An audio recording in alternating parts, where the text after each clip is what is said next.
嗨，美女，哪个厂子的？加个微信吧，到时候我去给你捧场。哎，别走啊！这位先生，请你自重。能把江卓云迷得神魂颠倒，说明你伺候人的本事还不错。我给你加人，伺候我。滚！急什么？我不介意你被江卓云玩过，那是你的荣幸。女人嘛，关了灯都是荡妇。操！给你脸了！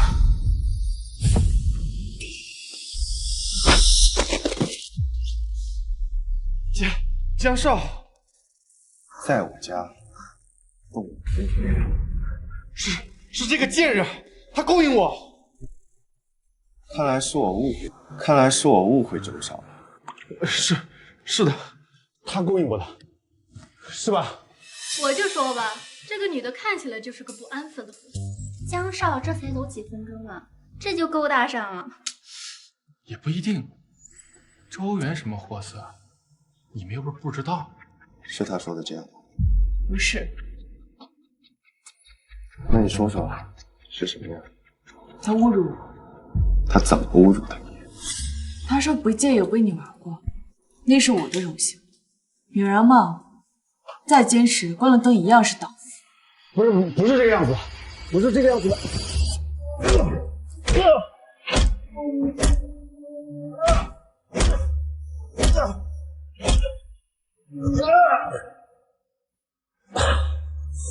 江卓云，把我打成这样，我父亲不会放过你的。打电话给周董，让他来我这里。我倒是想看看你爸怎么饶不了。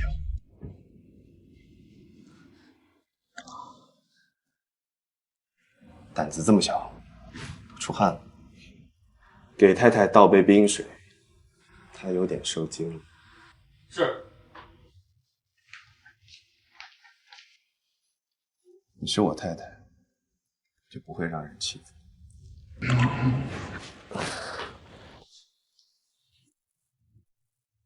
江总，对不起，我这逆子无意冒犯了江太太，还请江总无意冒犯啊不，故意冒犯，还请江总给个面子。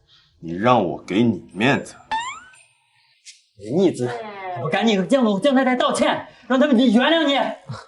江总，对不起，我不知道她是您太太，对不起。江太太，你怎么看？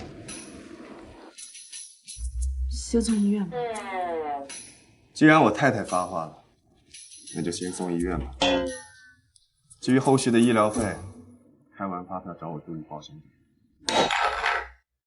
你不是跟我说你已经安排好了一切，宋元他在江城活不下去吗？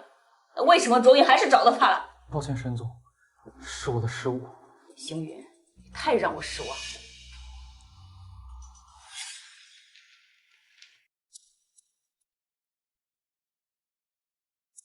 甩脸色给谁看？没人看戏，江总不装了是吗？这就生气了，受不了了吗？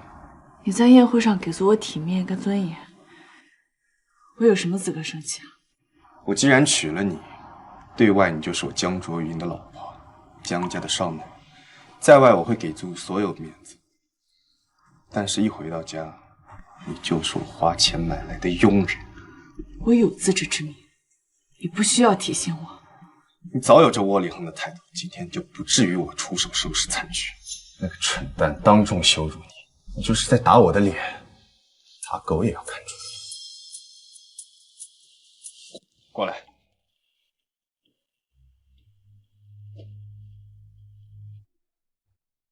婚礼没有，但戒指得有，以免哪个不长眼的蠢蛋又打了我的脸。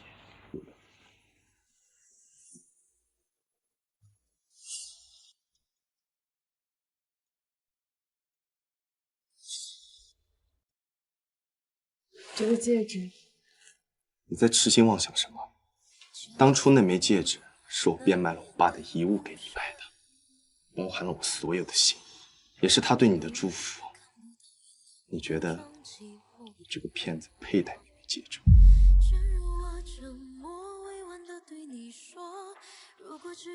别在我面前装的可怜兮兮的，我可比我妈大方多了，给了你5000万，你应该感恩戴德，给我笑笑。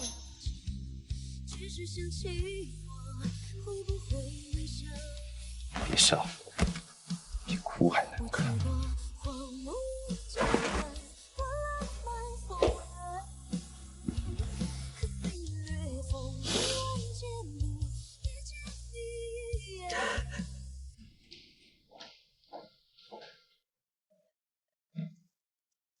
江总，青山别墅已经安排好了，我们的人24小时待命，绝对保护宋小姐安全。叫她什么？宋小姐。抱歉啊，江总，是太太。江总，结婚证属于您个人重要文件，要不你自己拿着？不是什么重要东西，放那儿。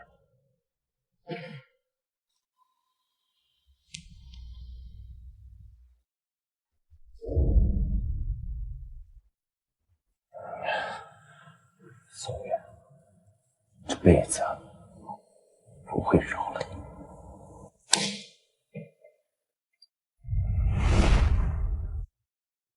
那个女人最近在干什么？太太除了上班，平日里就在青山别墅待着。上班？是的，太太在陆总的星爷娱乐上班。什么职位？说是艺人助理，实际上……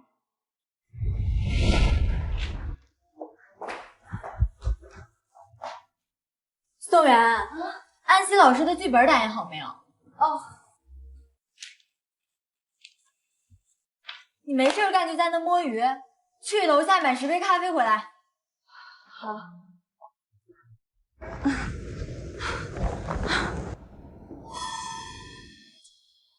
江总，太太这2年找工作屡屡碰壁，就算是名牌大学毕业，没有公司用她，就仿佛被人封杀了一样。所以太太只能找些杂活勉强维持生计。是他活该。帮我查一下，是谁在背后封杀他？是。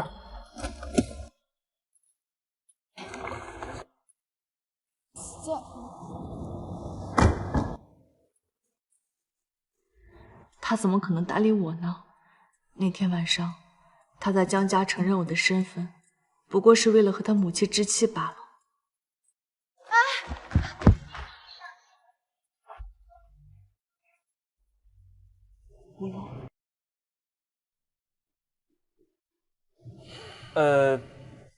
太太，我来帮您拎吧。不用，我自己可以的。您一个人拎这么多太重了，还是我来吧。你倒是殷勤，可惜某些人不领情啊。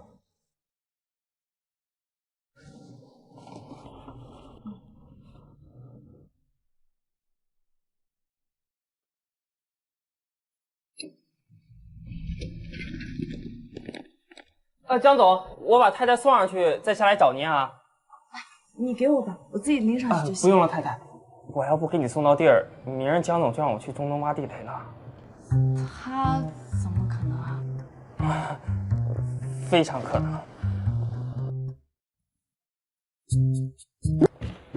薛先生，谢谢你帮我送咖啡回来。薛正，安心小姐，你怎么在这里？哦，我陪江总过来拜访一下陆总。江主任也来了。他让你送咖啡来探班？哦，不是，咖啡是是宋小姐买的，我只是帮忙拎上来。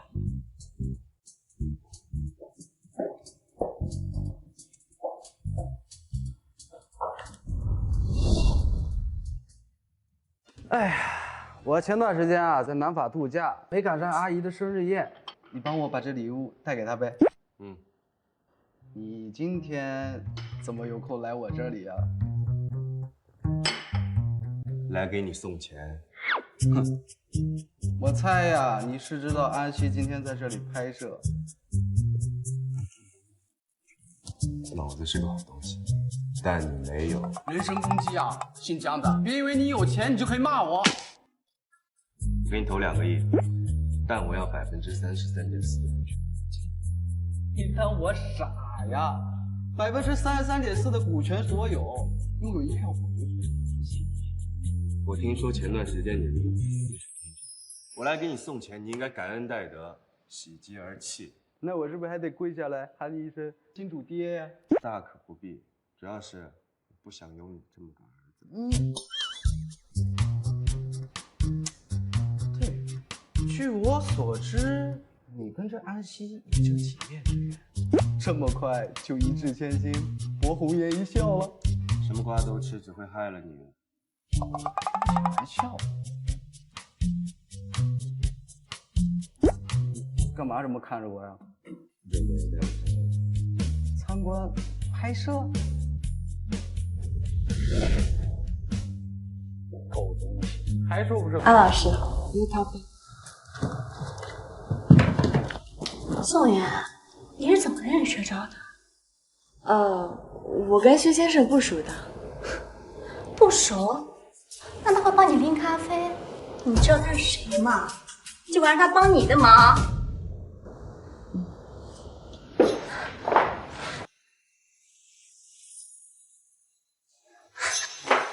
江周云，你怎么来了？探班。我说呢，薛昭怎么会来？原来是你来看我了。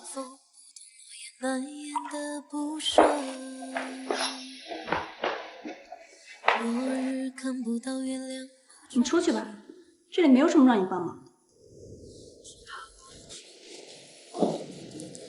哎，那个谁，麻烦帮我带一下门。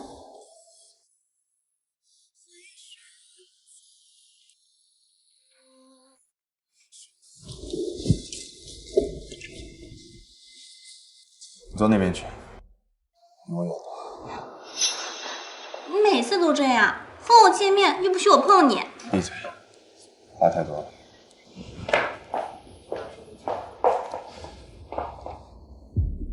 江卓云刚给咱们投了2个亿，你们说他是为了捧安西吗？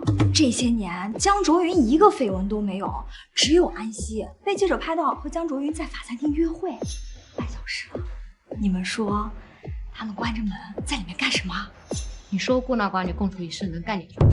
听说江卓云是有老婆的，前段时间在江家的晚宴上，有好多人见过这位传闻中的江太太。有老婆，跟外面的女人还没断干净，说明这老婆就是个摆设，约等于无。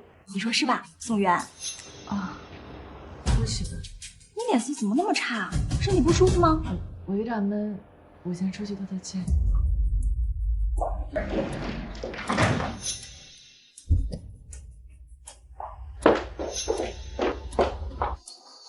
你说孤男寡女共处一室能干点啥？有老婆，跟外面的女人还没断干净，说明这老婆就是个摆设，约等于无。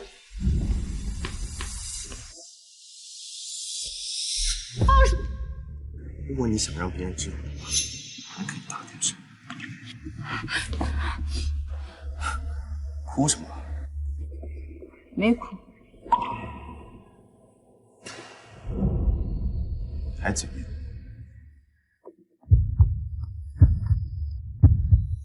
放开！是气我跟安西。我就是你花钱买回去的摆设，我有什么资格干涉你的私生活？江总，倒是挺有自知之明的。别说一个安喜了，就算你身边有周喜、刘喜，不管什么喜，我都不会生气的。倒是想问问你，当初我妈给了你1000万，这1000万这么快就挥霍完了，以至于现在给人端茶倒水，跑腿送咖啡。跟你有什么关系啊，江总？当然有关系，区区1000万，跟我这棵摇钱树比，后悔当初闪了我。当然后悔啊！后悔当初怎么没要1个亿啊？就要了1000万，也太少了吧？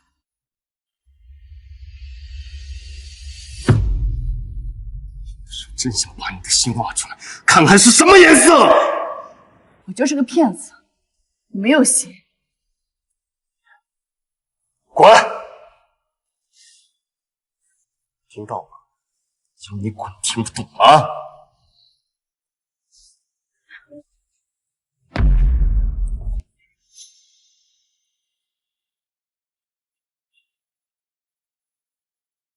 江周云，你的外套往哪？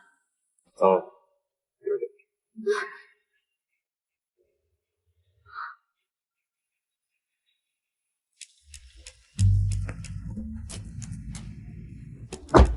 回公司。江总，有句话我不知道当讲不当讲。那你就不要讲。好，讲。江总，我觉得您可以跟夫人好好谈一谈。您为了她，都给陆总那公司花了2个亿了。你哪只眼睛看到我是为他花的钱？我江卓云的女人在外面给别人打工，传出去我不要面子。江总英明。安老师，今天辛苦你了。不辛苦，都是我应该做的。既然不辛苦，那还得麻烦你帮我把品牌方的项链送回剧组，交给服装老师保管。现在吗？是啊，他们剧组夜戏等着用呢，麻烦你跑一趟喽。好，应该做的。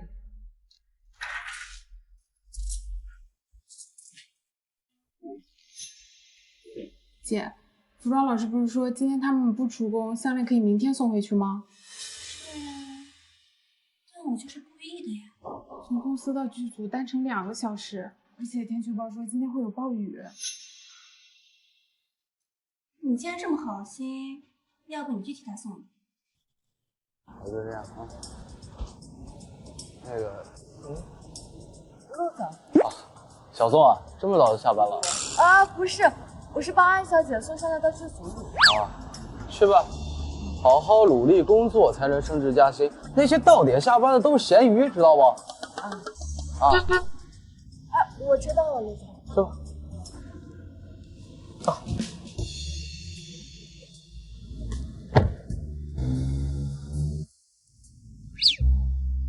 学长，为什么这宋元这么殷勤？你是不是觉得人家漂亮，想追求人家？陆总，我不敢的。你就说人家漂不漂亮？陆总啊，我劝你，这话可千万别在江总面前说。为什么？为了您能长命100岁。哎，你找谁啊？哦，今天不是有剧组开工吗？他们有夜戏，我过来还东西。大暴雨停水停电，全剧组今天休息，不开工。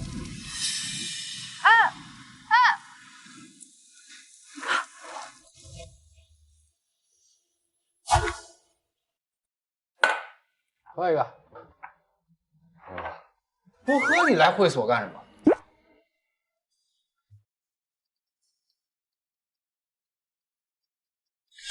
区1000万，跟我这棵摇钱树比，后悔当初闪了我。当然后悔啊，后悔当初怎么没要1个亿啊？就要了1000万，这也太少了吧？有的时候真想把你的心挖出来，看看是什么颜色！我就是个骗子，我没有心。谁给你打电话？怎么不接啊？跟你没关系。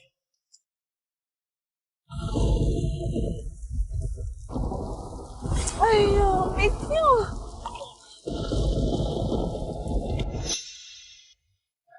江总，封杀夫人的人查到了。江总，我虽然没有查到封杀夫人的人具体是谁，不过有证据显示，下命令的人是董事长身边的江特助。江行云，这张照片，你还有印象吗？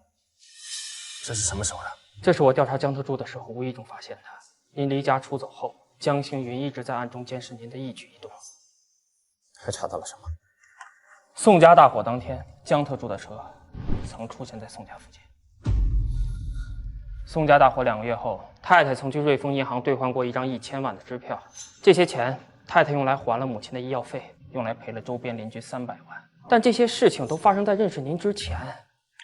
江总，有句话我不知道该说不该说。你的意思是，宋妍虽然是骗子，但他是被我妈设计陷害，推入深渊，然后再给他一个交易的机会，把他安排在我身边的。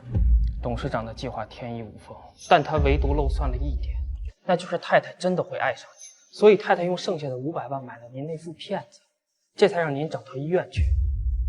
但是我还是慢了一步，董事长早就买通了医生，向宋太太泄露了太太怀孕还有医药费的来源，所以宋太太这才下药导致胎儿流产。等我们到医院的时候，一切都已经晚了。董事长用宋太太的安危做威胁，这才迫使夫人跟您说了那些违心的话。你个骗子！我害你！我害你！我害你！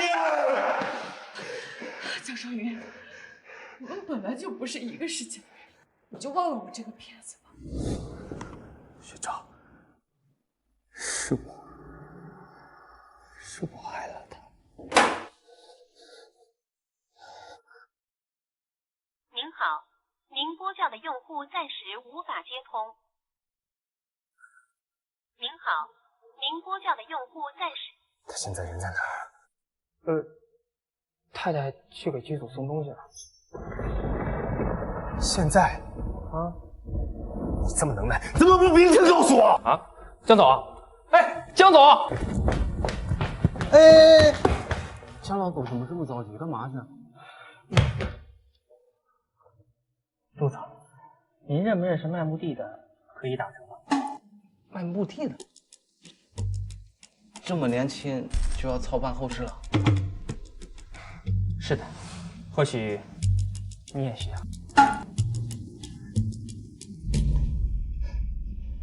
江总，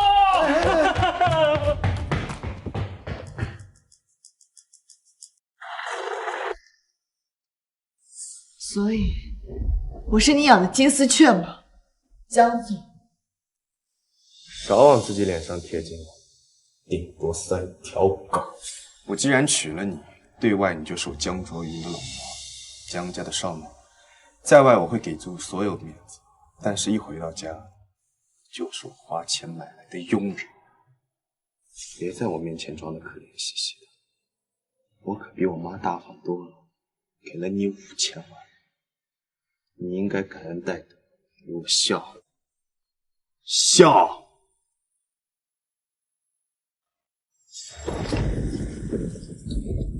您好，您拨叫的用户暂时无法接通。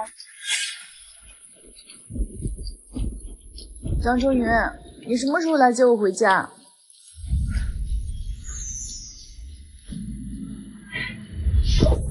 张周云，你终于来接我回家了。我说过，不管你在哪里，我都能找你。你要把自己弄得这么吃。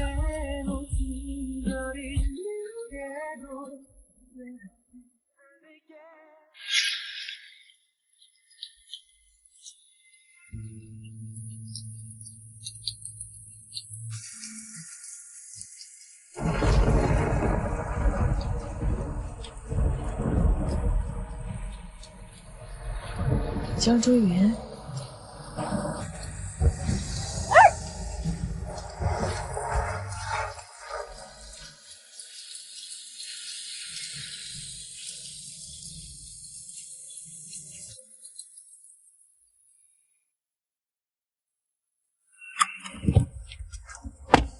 江总，谢谢你今天来接我回来。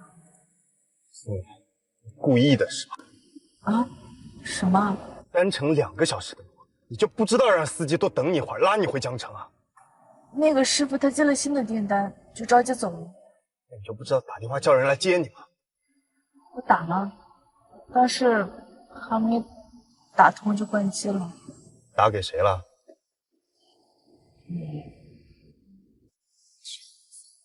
对不起啊，我不应该打扰你，我知道你很忙，但是我那一刻我就只想到你了。我想到之前下雨我不带伞，你都能找到我在哪。你别生气啊，我知道我不应该没有封锁上次联系你，但是你放心，以后绝对不会再有这种情况发生了。万一再有这种情况，要是再有这种情况，我就找别人帮忙，绝对不会打扰你的。那你说说，你找谁？找谁都行，但你放心，绝对不会再找你的。喂，江总，不惜一切代价查清楚当年宋家火灾的情况。是江总。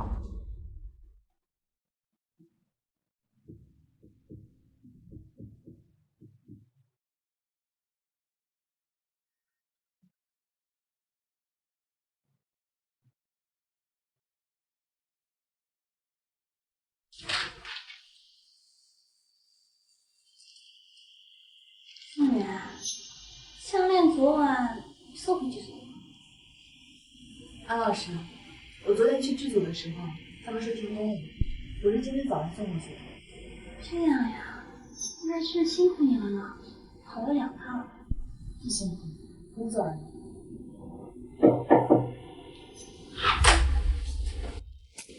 安小姐，江总让我接您过去。他又想我了吗？这么黏，连个钱都记不住。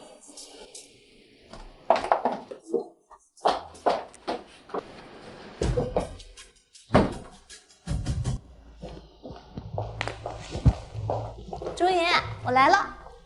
江总，人到了。立马送新源去教室，这是给你的补偿。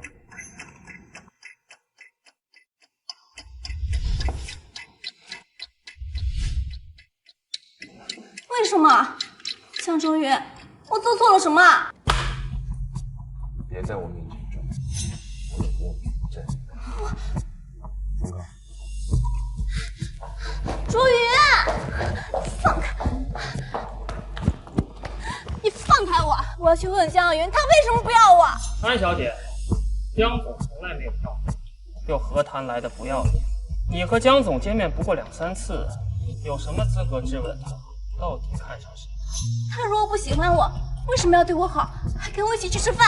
你说的是你设计和江总在法餐厅偶遇，安排狗仔偷拍曝光那次，是吗？江云知道是我故意安排的。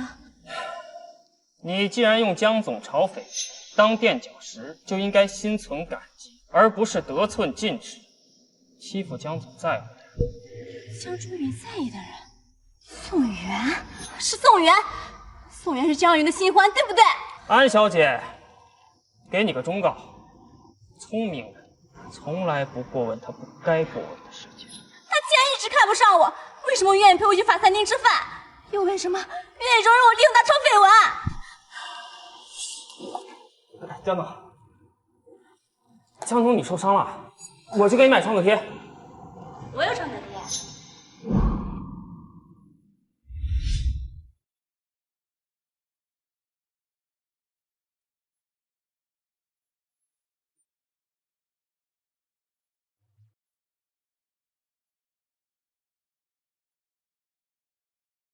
我看看，贴完了没？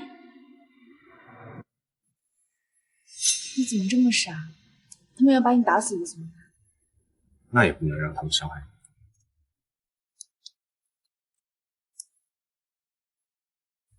别动，我帮你贴完了吗？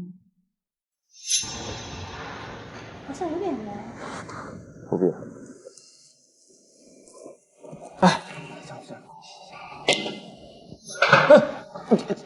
不能这么你知道吗？就是在那天晚上，他给我带创可贴的时候，我对他动心了。江总，您喝多了。女人的心为什么这么硬，这么冷啊？江总，我扶您回去休息吧。不喝了，走喽。你亵渎了江总对创可贴的美好回忆。江总让我转告你，你怎么弄出来的误会，就怎么解决的。他不希望别人误会他与你有救。此外，3天内离开江州，永远消失在江总面前。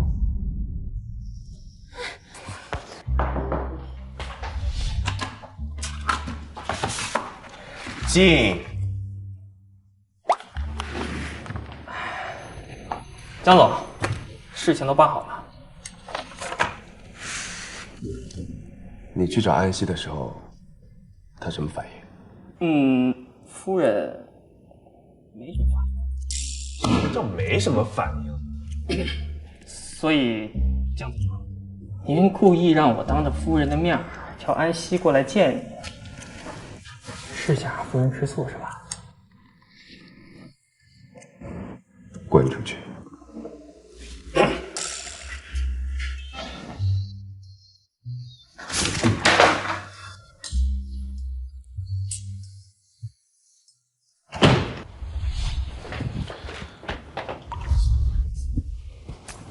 去哪儿了？我以为你跟安小姐去约会了，今晚不回来了，我就在公司加了会计。你还真是幸福呀，知道自己老公跟别的女人在外面约会，还能没心没肺的在公司加班。我明确我自己的身份，不敢以江太太的自居，更不敢要求你对这段婚姻忠诚。你还挺有自知之明啊！这不是你要求的吗？我去洗澡。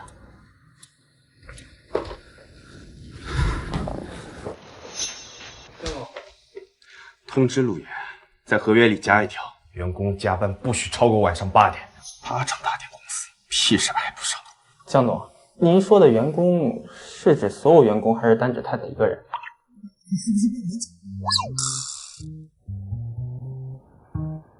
你不是去洗澡了吗？我拿件衣服。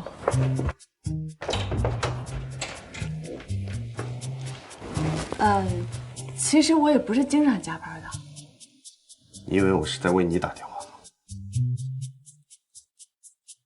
没错，确实是因为你打的电话。你刚才不是说清楚自己的身份？怎么，连下班回家都要我等你？是不是我还得等你回家把家务做了？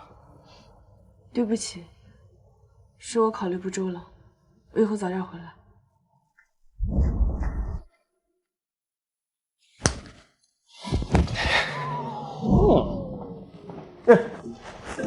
江总早。太太做完早餐就上班去了。她说下班回来做好晚餐和家务，请您放心。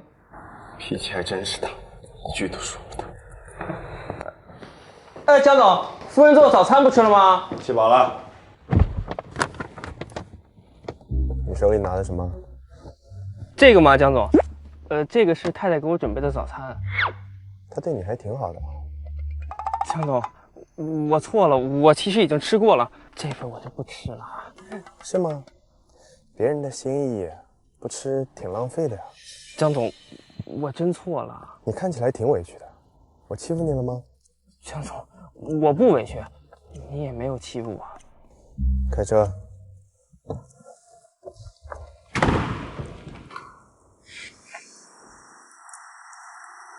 我宣布一件事，我和陆总解约了，从现在开始，我不再是星爷的艺人。该不会是跟江总分手吧？难不成要做江太太了？另外，有件事我澄清一下，我和明达总裁江卓云没有任何亲密关系。之前那些绯闻是我为了出名，可以利用他炒作的。也希望大家不要再误解和他的关系。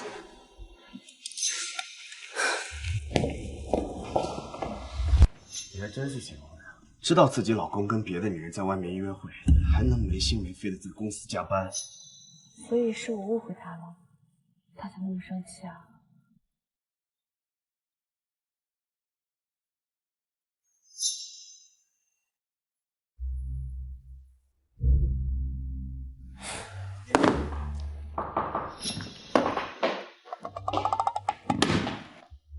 江总，夫人问你晚上想吃点什么，他好提前安排。他给你发消息了？是啊，你看。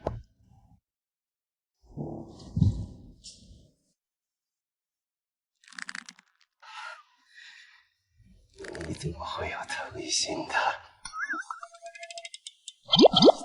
江总，您听我解释。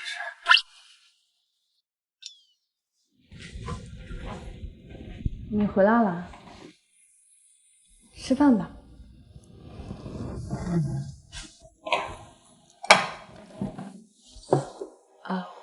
我给学长打电话，他没接，我就按照你之前的口味做了饭，也不知道符不符合你现在的口味。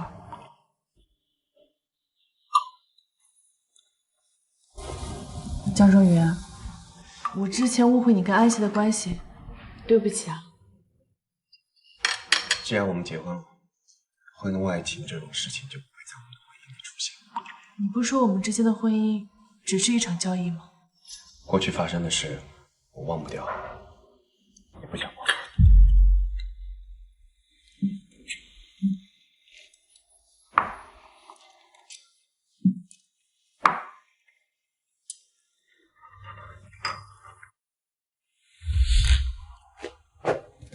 你洗好了，这是干净的睡衣。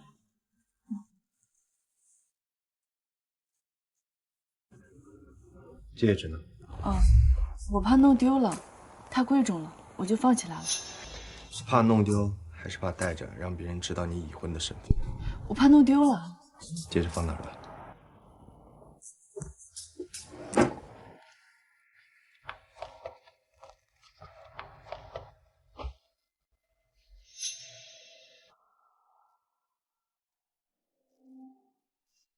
弄丢了就没事了。你老公有的是钱。手机。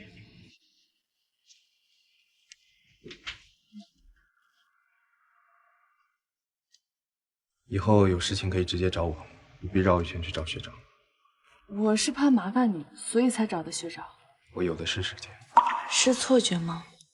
为什么我觉得江周云和之前不太一样了？我先去洗澡。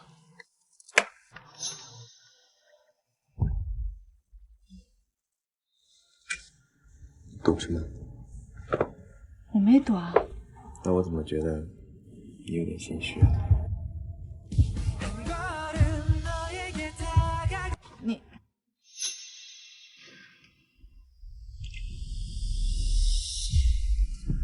苏媛，让我们忘记过去，重新开始，好不好？好。江周云，早餐。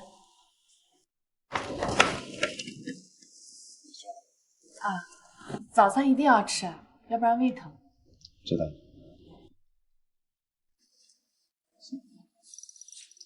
不行。江总，我们该去公司了。薛特助，吃早餐了吗？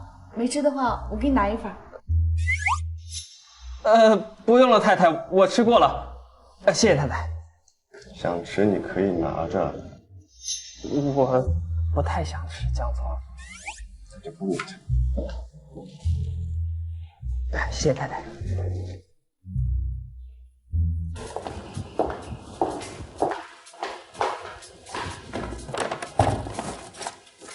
江总，早会是半小时以后，您有时间先吃早餐。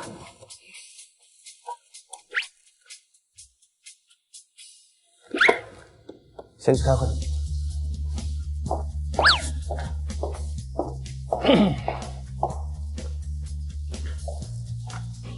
回头跟开发商核实一下。江老狗这么快就开完会了？陆总，您吃的这个早餐，不能是江总桌上那个吧？是啊，学长，这三明治你买的，太好吃了。谁允许你动我东西？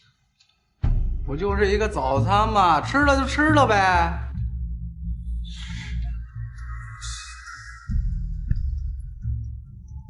不然你拿我怎么办？对了，那个融资协议你为什么要加一条，说不允许员工加班超过8点？这是逃吗？牛马不加班，我当老板的怎么发财住大别墅啊？我是资本家，不是慈善家。哎，态度，你看，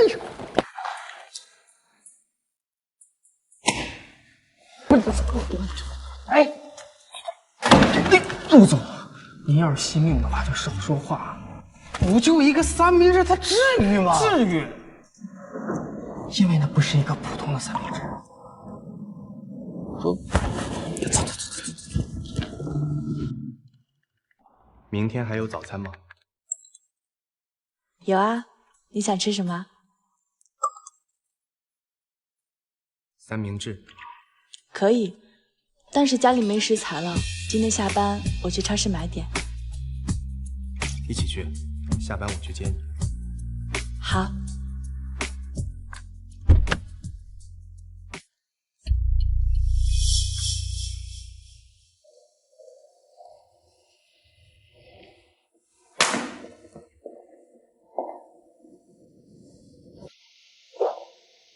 您怎么来了？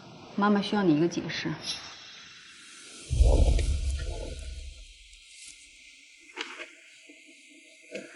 这需要什么解释？一个普通的投资而已。我是不会签字让财务审批的。我走的是我私人的账户，不需要你签字。你是不是疯了？为我老婆花点钱怎么了？老婆？你是不是忘了，他只是个骗子？这个骗子不是你安排的。你知道了。我恨了宋元整整2年，到现在我才知道，这个可怜虫不过是你手里的一枚棋子。处心积虑设计陷阱引他上钩，利用完了就狠狠地把他抛弃了，甚至封杀。为了让我回来继承明达，你还真是煞费苦心。可他们母女有什么错？凭什么让他们家破人亡？卓云，妈妈做这一切都是为了明达。不需要，你从来都没有问过我想要的是什么，只会一味的替我安排。以前对爸爸也是这样的，根本就不懂得尊重。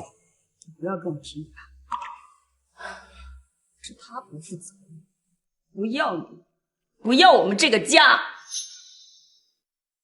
我从来都没有对不起他，他是被你逼死的。要不是你让他滚，才不会当天晚上连夜离开，导致意外去世。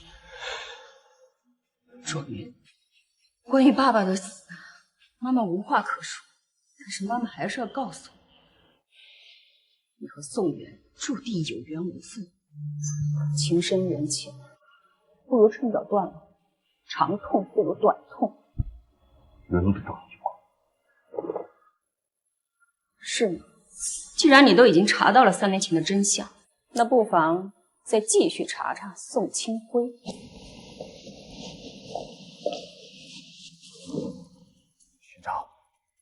学长，查一下宋清辉的死跟我妈有什么关系？是，江总。董事长，其实您现在大可不必逼少爷和宋小姐分开。少爷这2年将公司管理得很好，可以。你是不知道，这些小门小户出身的女人，为了嫁进豪门，能低贱到什么地步？只要我还有一颗气在，我就绝对不会承认她是我江家的儿媳。走，去找宋元。现在，卓云已经知道当初宋元离开他是有苦衷的，那他就更不会放手了。既然如此，那就只能我来做这个坏人了。是。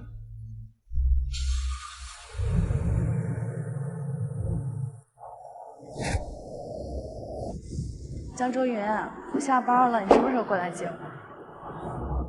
宋小姐，沈总想跟您聊聊。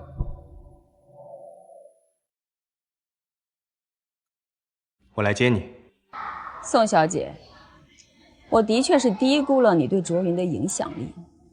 即便你当初那么伤害他，但他依然对你念念不忘。但即便如此，我依然觉得你配不上我儿子。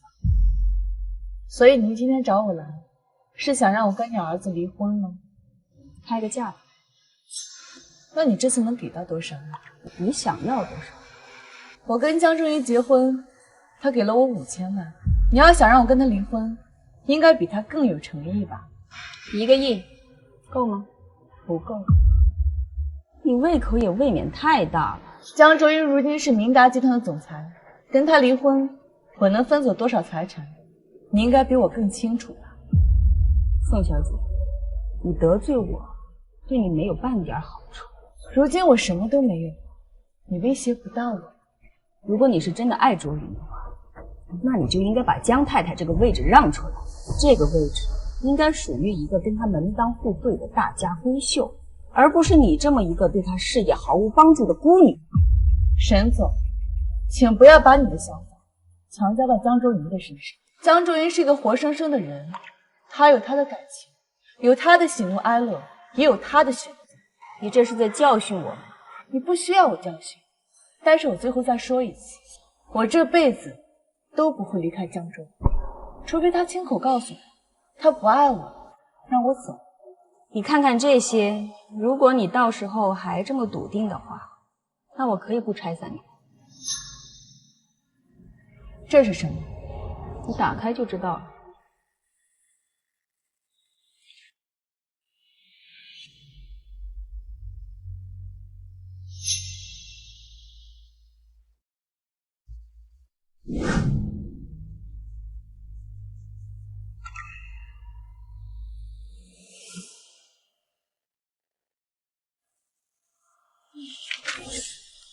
沈总，人找到了。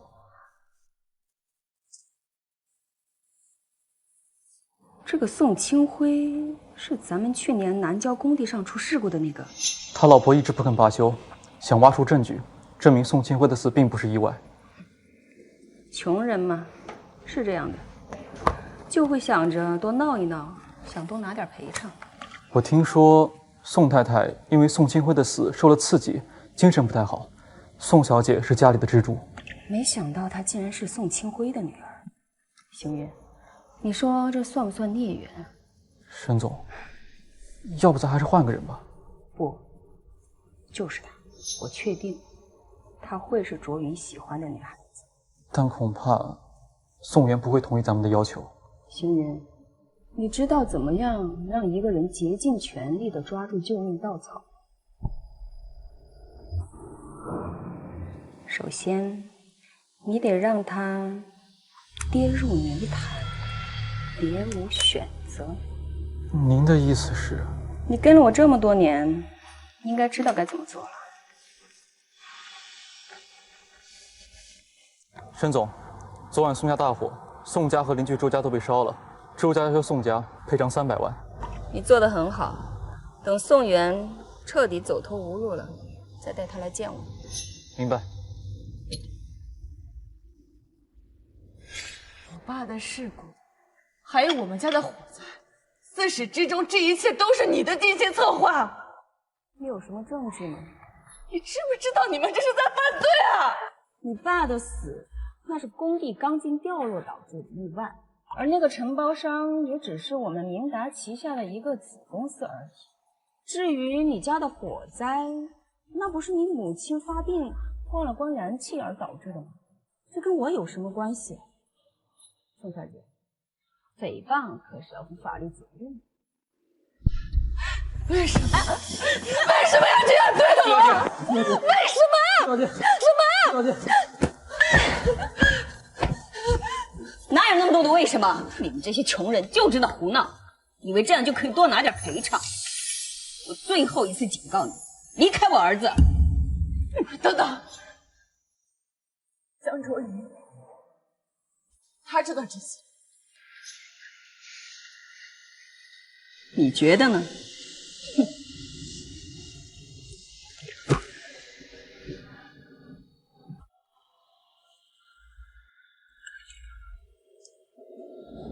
我在你公司楼下了，你在哪儿？你爸的死是个意外，多给5万，已经是我仁至义尽了。吃你爸的人血馒头，你们母女不怕遭报应吗？你没事吧？要不要送你去医院？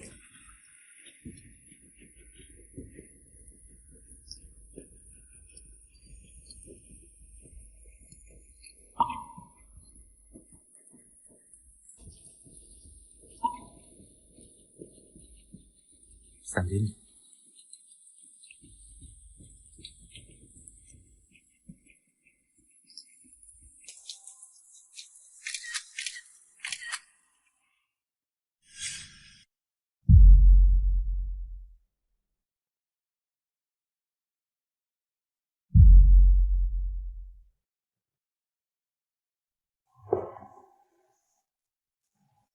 生什么事了？为什么给你打电话也不接，信息也不回？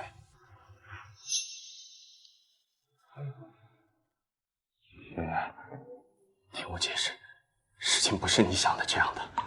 你什么都知道，对吗？回答我。知道。从什么时候开始知道？刚刚知道。听我解释，事情不是你想的那样的。你们江家竟然单身！我太可笑了！我居然爱上了害死我爸妈凶手的儿子！我太可笑了！我太可笑了！圆圆，你不这样，你不要这样，圆圆。你们江家在江州城是呼风唤雨，但是江主任，我告诉你，我爸妈的死，我是不会善罢甘休的。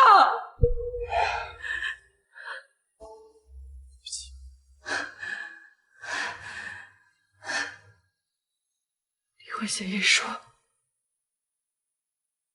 你尽早准备好。圆圆，不要离婚好不好？你想要的一切，我都可以满足你。你根本就不知道我想要什么。只要你想要，都会去做。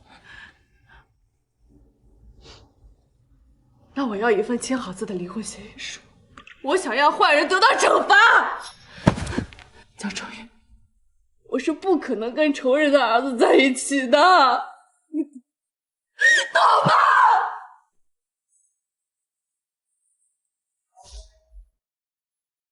你继续租这房子就最好了，里头那些东西我就不叫人来收拾丢了。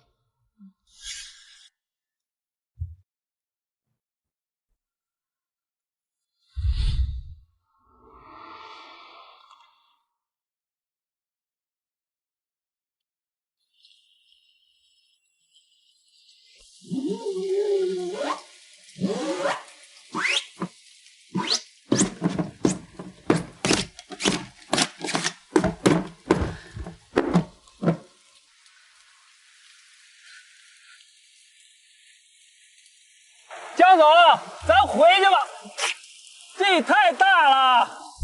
学长，他又不让我。江总，我觉得太太还是爱你的，她肯定不能跟你离婚的。对他什么都知道，真的不爱我。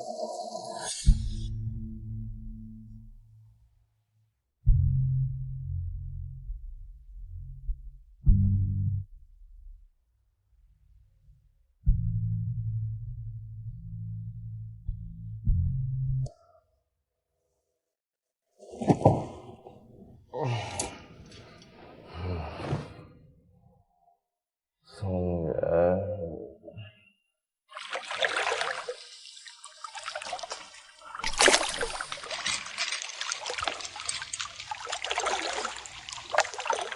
江总，您让我查的那件……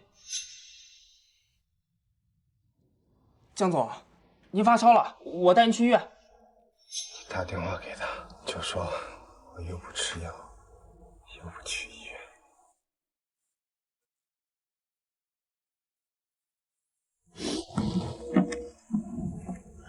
哎，太太，江总发烧了，您回来看一眼吧。发烧就去医院，我又不是医生，治不了病。太太，江总不愿意吃药，也不愿意去医院，他现在烧得迷迷糊糊的，一直喊您的名字，我也是实在没办法了，才给您打的电话。去不了医院就叫家庭医生上门。太太，江总其实挺可怜的，白天他用工作麻痹自己，晚上喝多了就一直喊您的名字。太太，您回来看一眼吧，江总只听您的话。太太把电话挂了，他也太狠心了吧？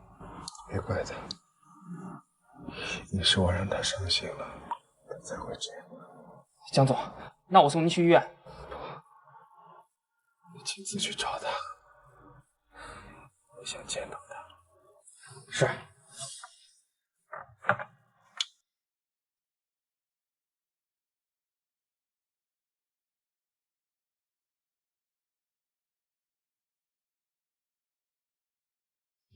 圆圆，你发烧了，我先给你降温。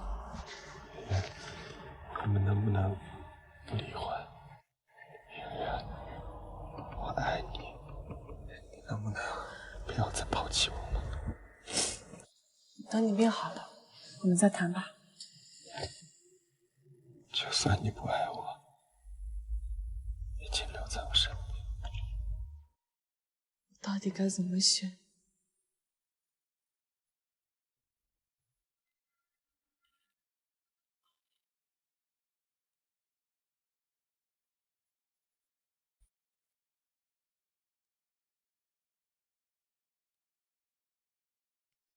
江总，董事长来了。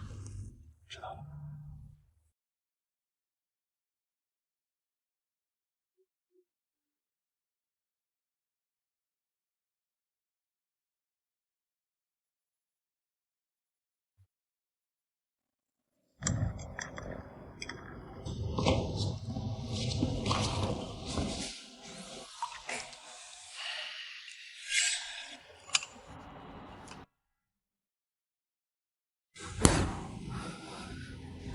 卓云，我听薛兆说你生病了，烧退了没有？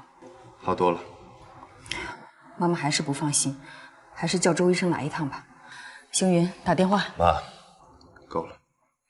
妈妈是担心你的身体，妈妈这也是为你好呀。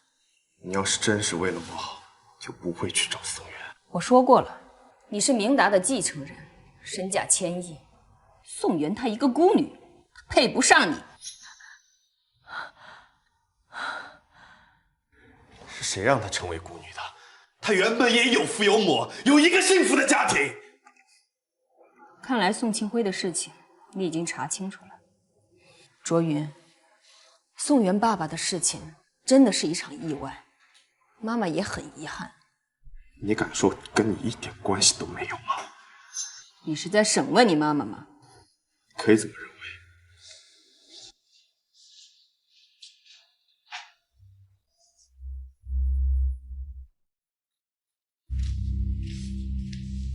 南郊工地的意外是因为你采用了不合格的钢筋，导致了楼梯坍塌，掉落的钢筋害死了宋庆辉，对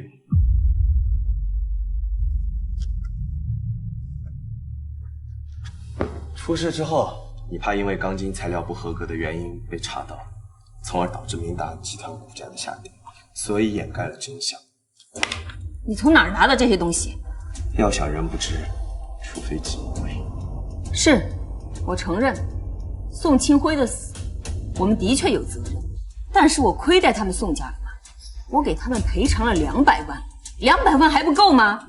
像他们这种下等的人，连200万都没见过，他还有什么不满意的？到现在为止，都不知道自己错在哪儿吗？我有什么错？我做这一切都是为了你，为了明达。难道你要我眼睁睁地看着我多年的心血因为一个低贱民工的死而毁于一旦吗？宋庆辉已经死了，为什么还要狠心的去找宋元引他下套，一步一步的把他逼入绝境，他妈害死！是他的母亲自己承受不住压力跳楼自杀的，这跟我有什么关系？我已经给了他们200万了，难道他还嫌不够吗？简直不可理喻！说起来你可能不信，事情就是这么巧。我原本也不知道宋庆辉就是他的父亲，要怪就应该怪你，是你在漫天下雨的街头给了他一把伞。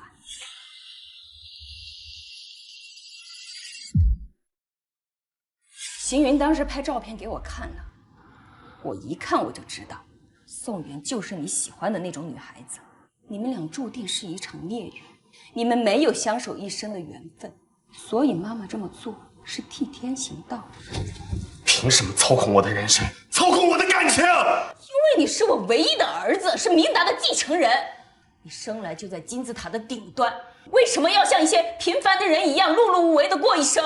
我不允许！就像你不允许当初爸爸想做一个摄影师一样，对吗？你可以这么理解，简直不可理喻。我不可理喻，那你呢？你难道要为了一个女人把你亲妈送进监狱吗？是你欠他的。很好，就算是你把我送进监狱，宋元他会原谅你吗？我不仅害死了他爸爸，我还间接害死了他妈妈，我甚至连他肚子里你们的孩子也是我谋杀的。我封杀他，我让他在江城连份像样的工作都找不到，像条狗一样的东躲西藏了2年。就算是你大义灭亲，要去讨好宋元，可是他会原谅你吗？要是他选择跟你在一起的话，他该怎么向他九泉之下的父母去交代？他居然跟他仇人的儿子在一起，往后你们在一起的每一天，他醒来睁开眼睛看到你这张脸，你觉得他是痛苦多一点，还是幸福多一点？不管怎么样，都是我们的错，是我们欠宋元、欠宋家一个公道。你同人想要公道，本就是做梦。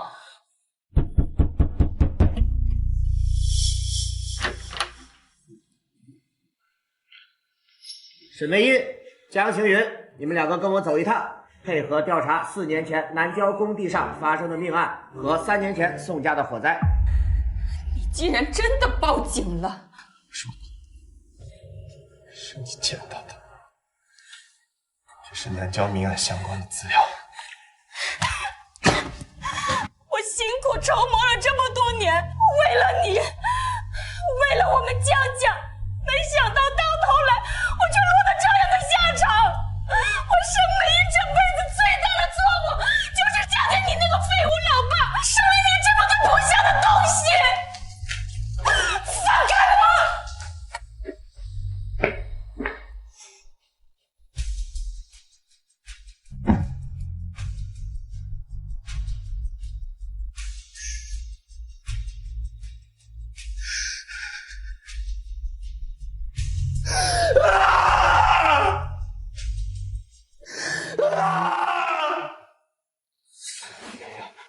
不要离婚好不好？你想要的一切都可以满足你。你根本就不知道我想要什么。只要你想要，都会去做。说好，答应你的。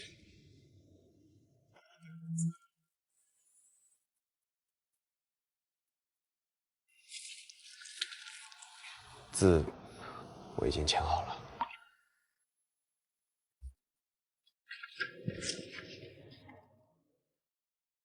江周元，我不要你的钱。为什么？我想要的东西你已经给我了，你母亲会受到应有的惩罚，这对我来说就够了。离婚协议，你等改好之后再找我吧。圆圆，离婚协议改好之后，我们直接在明城举签吧。好，江周元。宋元，再见。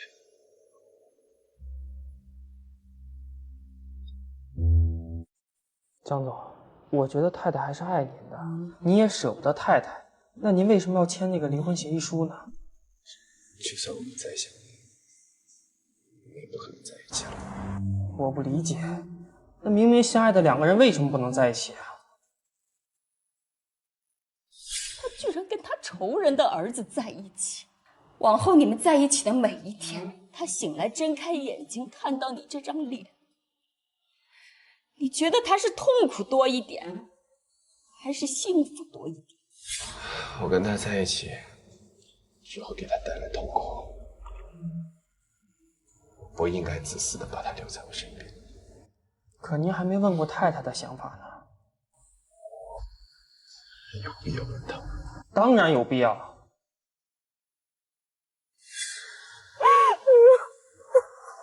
姑娘，你这是遇到啥事了？哭得这么厉害？没事，我就是丢了一个很重要的东西，再也找不回来了。丢哪了？要不我陪你去找找吧。找不回来了，大哥，找不回来了。只要有心，我们就能够找回来。真的吗？真的，我真的从来不骗人的。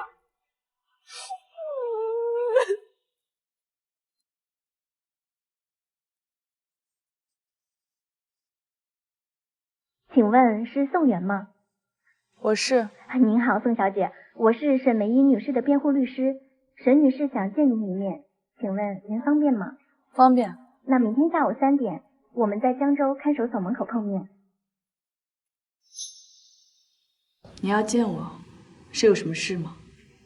知道我为什么讨厌你吗？我不知道。沈家和江家是世交，我和卓云的爸爸从小青梅竹马长大，恋爱和结婚都自然而然。卓云长得很像他爸爸，用丰神俊逸4个字来形容，一点儿也不夸张。婚后我们也过了几年幸福的生活，但直到卓云5岁那年，他突然跟我提出了离婚。你现在跟我说你对我没有爱情，要去寻找什么梦想？江明达，你疯了吗？我知道我现在跟你说这些你很难接受，但没关系，你不懂我，我也不会怪你。我不懂你，那外面有人懂你是吧？是。江明达，你混蛋！你能不能不要这么冲动？父母希望我继承公司，所以即便从小我就喜欢拍照，我也必须要放弃，然后按照他们的想法去学习金融，继承家业。我曾经以为这都是对的，因为我所拥有的生活是很多人劳碌一辈子都到达不了的罗马。但是媚叶，人到中年，我突然觉得这一切特别的没意思。所以你出轨了？1年前，我重拾了摄影，在一次采风的时候，我认识了庆怡。到底哪一点比不上他？你要为了他抛弃我们这个家，抛弃我们母子？你没有比不上他，但是他懂我。你从根本就觉得我一点摄影的天赋都没有，甚至觉得我拍的非常烂，宁愿从外面请来摄影师到家里来，也不愿意让我试试。但是庆怡，她懂我每一个镜头背后的想法。OK， 这都不是重点，重点是我想要过的生活不是现在这样子的，你明白吗？我不明白，我就不明白了，你为什么放着好好的生活不过，你要去做什么艺术家梦？江明达，你不是在追求梦想，你是痴心妄想。我会精神出户，今晚就搬出去。对不起。你这么迫不及待要走是吧？行，你滚，你马上滚，滚！好。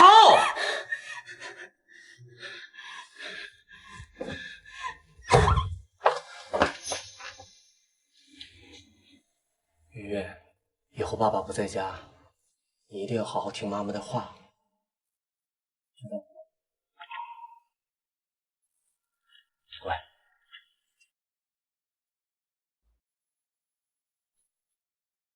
那天晚上，他要去找那个女人，可是万万没想到，却在半路出了车祸。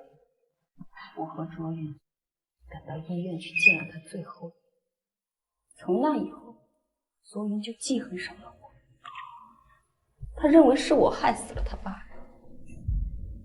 可是他却不知道，是他爸爸抛弃了我们母子，为了去找另外的一个女人。而丢了自己的性命，而我却只能选择告诉身边所有的人，他是因为生意上的事情跟我发生了争执，随后外出发生了意外。听起来我跟同样被丈夫抛弃的斯里特克兰德太太很像，对吧？但是却恰恰相反，我的丈夫是真的出轨了，而我还不能以此为理由向众人宣告他抛妻弃子，反而还得为他编造一个谎言来替他遮羞。你为什么不把真相告诉江卓云呢？那个时候他还太小，等他长大之后，我也觉得没有必要再告诉他。毕竟我不想破坏父亲在他心目中完美的形象，他需要有这么一个寄托。因为他父亲的前车之鉴，所以你反对他追逐梦想。生来就是天之骄子，他拥有普通人奋斗10辈子都得不到的生活，为什么要去做那种不入流的艺术家？有什么用？不要用这种眼神看着我，不需要你的怜悯。即便你自己情感受到了伤害，你也不应该剥夺江卓云追求自己人生的权利。这就是我讨厌你的原因。当初我在医院里见过那个叫庆怡的女人，你跟她一样，都长了一双让人讨厌的眼睛。这双眼睛里面充满了倔强和怜悯，而且你们还用同样的眼神看着我，说了同样的话。你之所以愤怒，是因为我说的话触中你的痛点，对吗？闭嘴！你懂什么？你之所以提起这些往事，是想为你害死我父母找借口开脱，还是为你控制江卓云的人生找理由？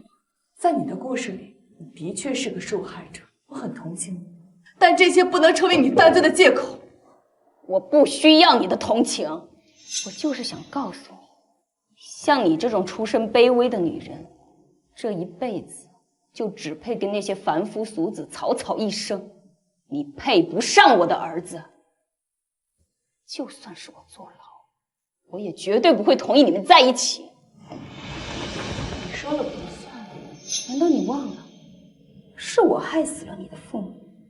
你难道要不念孝道，跟你仇人的儿子在一起？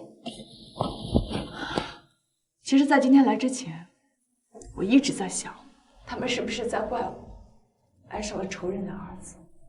但是就在刚才，忽然就明白了，他们不是在怪我，他们支持我做的任何选择。可笑的借口！可笑的人是你。我们宋家虽然不富裕，但是从小不管我做什么，他们都支持我，他们爱我如生命啊，又怎么会怪我爱上江卓云呢？我的父母从来都不会因为我的虚荣和需求，以爱之名强加到我的身上，所以我觉得江卓云好可怜啊。如果最后连我都不要他了，那他就更可怜。我之前是觉得我跟他不是一个世界的人，他那么璀璨的人生不应该存在我这种平凡的人。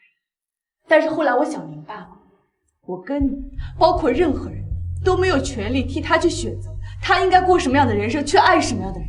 所以这一次我要让你失望了，不管你做什么说什么，我都不会放弃他，我都会陪在他的身边，爱你他，支持他，直到死亡将我们分开。其实每个人的人生都有裂痕，就是因为这些不完美，所以我们每个人的人生都是独一无二的。或许你可以考虑把事实告诉他，他有知道真相的权利，也有承担痛苦的勇气。你应该放过他，也应该放过你自己。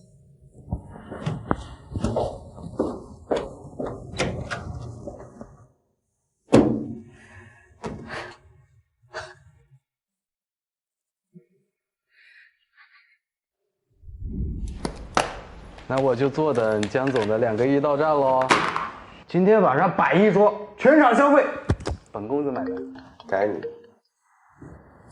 喂，是宋元家属吗？这里是江州人民医院急诊室。是我。他怎么了？宋元发生车祸在抢救，请你立刻来医院。江老板，怎么你去哪儿啊？车在哪儿？停车场。钥匙给我。钥匙给我！你告诉我你去哪儿，我来开。你这样能开车吗？走。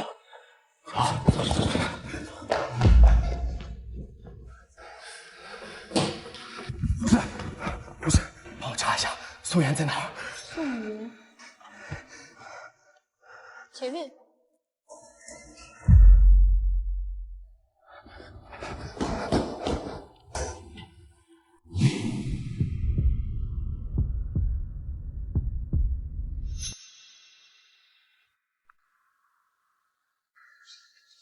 江卓云，你怎么在这儿？没事吧？你受伤了啊？我没事啊。哦，那车撞的是别人。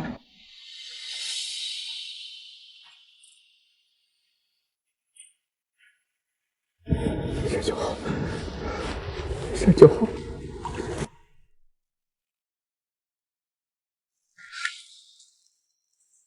不是，学长，江老狗什么时候和小宋搞到一起了？这事你知道吗？我知道啊。你知道你不告诉我？我早就告诉过您了，不过您好像没太理解。有吗？陆总，您呢先醒一醒，我去看看太太的检查单。不是，你叫宋元什么？太太。对啊。我操！我说他怎么3星大发给我捐2个亿，原来在这儿等着我，狗东西！哎，学长啊，你帮我想想，我以什么姿势下跪比较容易得到宋元嫂子的原谅？哎，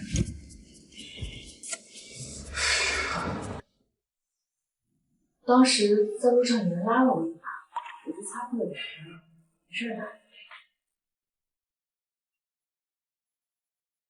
江哲宇，今天你在医院是为了离我死吗？不许你胡说八道！如果我真的死了，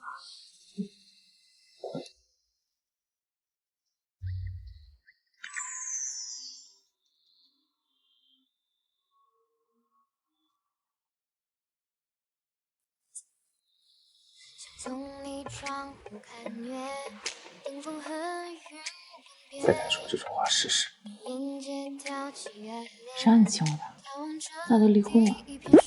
没领证，还是我。不要理。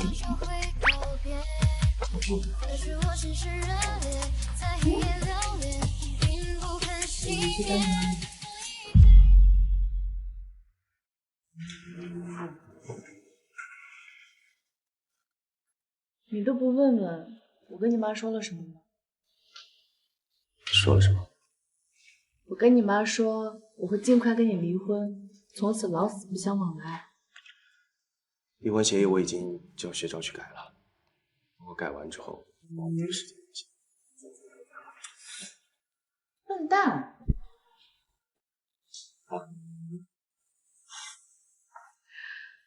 我说啊，我刚才都是骗你的，不是那么跟你妈说的。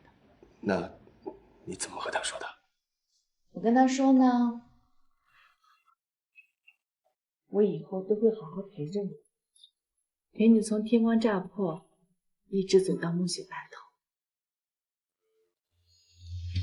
每个人的人生都有自己的方向，他们向东，向西，向南，向北，而我向你。从我见到你的第一眼，我就知道，那是天赐的救赎，是迟来的礼物。我们以后永远在一起，